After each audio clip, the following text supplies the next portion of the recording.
Good morning, students. Tomorrow we have learned about the MGF function. Now we are starting the second limitation of moment generating function. First limitation थी कि एक moment generating function exist करता है but वो उसके moments को generate नहीं कर पा रहा. सेकेंड लिमिटेशन है एक random variable x can have MGF सम और all moments but MGF doesn't generate. मतलब मोमेंट्स भी एग्जिस्ट कर रहा है और MGF भी, लेकिन MGF जनरेट नहीं कर पा रहा मोमेंट्स को. अब एग्जांपल है, consider a discrete random variable x having probability function p x equals to 2 की power x is equals to e inverse x factorial. x की वैल्यू क्या है यहाँ पे 0 1 2 3. तो x कौन सा रैंडम वेरिएबल है? डिस्क्रीट में 0 1 2 3 लेंगे तो सारा काम समेशन पे चलेगा. अब हमें क्या निकालना है कि मोमेंट्स भी एग्जिस्ट कर रहे हैं और मोमेंट जनरेटिंग फंक्शन भी, लेकिन मोमेंट जनरेटिंग फंक्शन उसको जनरेट नहीं कर पा रहा. तो हम मोमेंट्स के लिए कैसे निकालते हैं? एक्सपोनेंशियल ऑफ एक्स की power R is equals to discrete distribution है, डिस्क्रीट रैंडम वेरिएबल है, तो हम क्या लेंगे? समेशन एक्स कहाँ से स्टार्ट है? 0 से, और एंडिंग कहाँ तक है? इन्फिनिटी तक. यहाँ पे होता था अगर ई ऑफ एक्स निकाल देते तो होता था एक्स इंटू में पी एक्स. यहाँ पे क्या है? एक्स की पावर आर है, तो यहाँ पे भी क्या हो गया? एक्स की power R P x.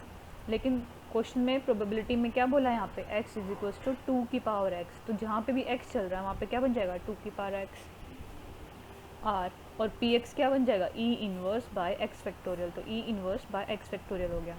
Next हम क्या कर रहे हैं? e inverse is free from summation. Summation x पे चल रहा है तो x वाली टर्म्स तो समेशन के अंदर रहेंगी, बाकी बाहर आ जाएगा कॉमन. e इनवर्स कॉमन आ गया बाहर. समेशन 2 आर की power x by x factorial.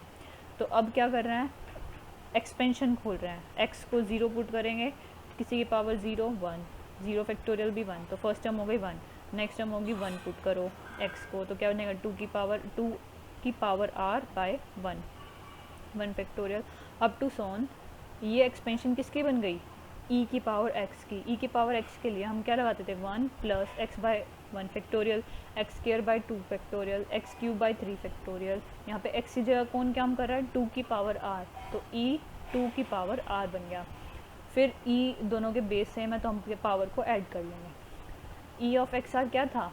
Moments थे अबाउट ऑरिजिन, तो ये क्या बन गया? Mu R dash is equals to e की power 2r minus 1. Hence all the moments of X exist. Moments exist हो गए, ऐसे ही हम MGF को एग्जिस्ट करा देंगे. MGF कैसे है? समेशन x इक्वल्स टू 0 क्या होता था? e इंटू में e की पावर 2x. यहाँ पे क्यों लिखा है? होता था हमारा फंक्शन ext px होता था, लेकिन क्वेश्चन में x की जगह 2 की पावर x दे रखा है. मोमेंट जनरेटिंग फंक्शन में समेशन यूज़ करते हैं क्योंकि डिस्क्रीट है. और क्या लिखते थे? ext, x की जगह क्या चल रहा है? प्रोबेबिलिटी में 2 की पावर x.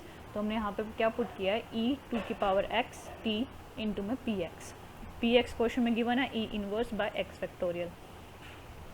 e इनवर्स को कॉमन ले लिया और ये आ गया हमारा जो भी बचा है अंदर. समेशन x पे चल रहा है तो इधर बच जाएगा. नेक्स्ट हम ये दिखाएंगे by D'Alembert's ratio test. D'Alembert's ratio test क्या होता था उसकी मैंने तुम्हें एक पिक सेंड कर दिया. उसमें चेक करना कि सीरीज़ के अकॉर्डिंग कि right hand side converges for. अब ये वाली साइड चेक करो, right hand side D'Alembert's ratio test में होता था. उसके अकॉर्डिंग मैं तुम्हें उसकी पिक सेंड कर दिया, उसको चेक कर लेना. इसमें क्या बोला है? राइट हैंड साइड mxt की राइट हैंड साइड ये वाली है, ये क्या बोल रही है? कन्वर्ज कर रही है for t less than equals to 0. क्यों कन्वर्ज कर रही है? जब तुम डीअलेम्बर्ट्स रेशियो टेस्ट लगाओगे तो उसमें क्या बोलते हैं? हमारा ऊपर होता है p ऑफ x प्लस 1, नीचे होता है n, मतलब x प्लस 1 बाय x. जब उसको पुट करोगे, मैं इसको सॉल्व करके दिखा दूंगी कि क्यों ये वहाँ पे डाइवर्ज कर रहा है और क्यों ये कन्वर्ज कर रहा है. तो ये वाला पार्ट तुम्हें मैंने एक्स्ट्रा पार्ट में सॉल्व कर रखा है, नेक्स्ट पेज पे चेक कर लेना वहाँ पे. थर्ड है a random variable x can have all और सम मोमेंट्स. एक रैंडम वेरिएबल सारे मोमेंट्स रख सकता है but MGF doesn't exist accept eight 1 point. इसका एग्जाम्पल रहने देना बट मेंशन कर देना कि एक के मोमेंट्स एग्जिस्ट कर सकते हैं लेकिन मोमेंट जनरेटिंग फंक्शन खुद एग्जिस्ट नहीं कर सकता. नेक्स्ट आता है, तो हमने 3 प्रॉपर्टीज़ पढ़ी इसकी, 3 डिसएडवांटेजेस या लिमिटेशन. फर्स्ट में हमने दिखाया मोमेंट जनरेटिंग फंक्शन एग्जिस्ट कर रहा है बट मोमेंट्स नहीं कर रहे. सेकंड में दिखाया है दोनों एग्जिस्ट कर रहे हैं बट दोनों एक दूसरे को जनरेट नहीं कर पा रहा। थर्ड है कि मोमेंट एग्जिस्ट कर रहा है बट एमजीएफ एग्जिस्ट नहीं करेगा। नेक्स्ट आती है properties of moment generating function. Properties of generating function में क्या बोलते हैं, M of C X base में है टी, तो हम क्या कर सकते हैं, जो ये सी है ना वो ब्रैकेट में चला जाएगा। ये प्रूफ है कैसे, लेफ्ट हैंड साइड देखो, M of C X T, क्या फॉर्मूला होता है एम एक्स टी का, ई ऑफ, यहाँ पे समेशन क्यों यूज़ नहीं किया क्योंकि क्वेश्चन में मेंशन नहीं है हमें कि वो डिस्क्रीट है कि कॉन्टिन्यूस है, तो जनरल फॉर्मूला क्या था, क्या डिनोट करते थे, capital E bracket E of x T लिखते थे। यहाँ पे एक्स जगह क्या काम कर रहा है, सी एक्स, तो पावर में लिख दिया सी एक्स टी। ऐसे ही जब हम M X T left hand side right hand side को सॉल्व करेंगे क्या बन जाएगा, M X C T is equals to E of bracket में टी है, टी की जगह सी टी लिख दो, तो दोनों क्या हो गई हमारी साइड इक्वल हो गई, left hand side is equals to right hand side. Second point है the moment generating function of the sum of a number of different independent variable is equal to the product of respective moment generating function. मतलब क्या है इसका, कि अगर हम कई random variables ले लें एम में x1 plus x2 up to so on xn, तो किसके इक्वल होगा, उनके अलग अलग मोमेंट्स का प्रोडक्ट के। क्या बोला है यहाँ पे सब प्लस में है, तो वो किसके इक्वल होंगे, is equal to the product of respective moment generating function. Symbolically वही डिफाइन करा है कि हमने इंडिपेंडेंट रैंडम वेरिएबल्स लिए x1 से लेके xn तक और उनका सम लिया, the sum of moment generating function और ये हो गया x1 plus x2 up to so on xn। तो हम इनको एडिशन वाले को कैसे लिख सकते हैं, इनके product of their respective moment generating function. Proof देखते हैं, अब हम वही लिखेंगे m of x1 plus x2 up to so on xn। तो फॉर्मूला क्या था, e capital E bracket E X T होता था, तो यहाँ पे पूरे x की जगह इन सब का सम है, तो हम क्या लिखेंगे x1 up to so on xn addition कर देंगे। फिर e की तो ये प्रॉपर्टी होती है कि हम सबको अलग अलग प्रोडक्ट में लिख सकते हैं, e ऑफ x1t प्रोडक्ट में e of x2t up to so on e of xnt। फिर e की लीनियरिटी प्रॉपर्टी होती है कि अगर ये सिर्फ इंडिपेंडेंट वेरिएबल के लिए, कि अगर x1 x2 ये सारे इंडिपेंडेंट हैं इसलिए हम सबको अलग अलग लिख सकते हैं, अगर नॉन इंडिपेंडेंट होंगे तो वो नहीं लिख सकते हम उनको अलग अलग, उनके साथ एक कोवेरिएंस का फॉर्मूला भी अटैच हो जाता है। तो ये क्या होगा, e of x y is equals to e of x and e of y product में if x and y are independent variables. अब ये अलग अलग लिख सकते हैं हम, सब पे e एक्सपेंड लिख सकते हैं क्योंकि ये सारे इंडिपेंडेंट है। तो ये किसका फॉर्मूला हो गया, m ऑफ x1t का, ये m x2t का up to so on m of xnt। Proof हो गया। अब थर्ड देखो, effect of change of origin and scale on mgf। इसमें क्या बोलते हैं कि क्या फ़र्क पड़ता है चेंज ऑफ ओरिजिन का और स्केल का on mgf। Let us transform x to a new variable, हम चेंज ऑफ ओरिजिन कर देंगे by changing both origin and scale. क्या किया है, u के अंदर हम x a से तो क्या कर दिया, ओरिजिन चेंज कर दिया, और स्केल का मतलब क्या होता है, डिवाइड करना, तो h से डिवाइड कर दिया।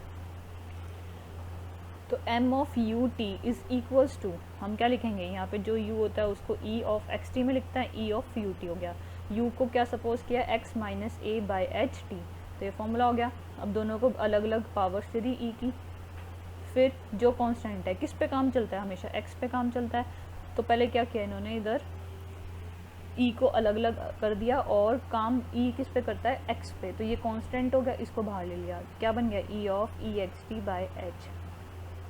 और इसको हम किस में डिनोट कर सकते हैं, m of x T, T के साथ t बाई एच लिख दिया, जैसे फॉर्मूला होता है e ऑफ एक्स टी, तो t की जगह t बाई एच आ जाएगा, तो इधर भी क्या आ गया, t बाई एच।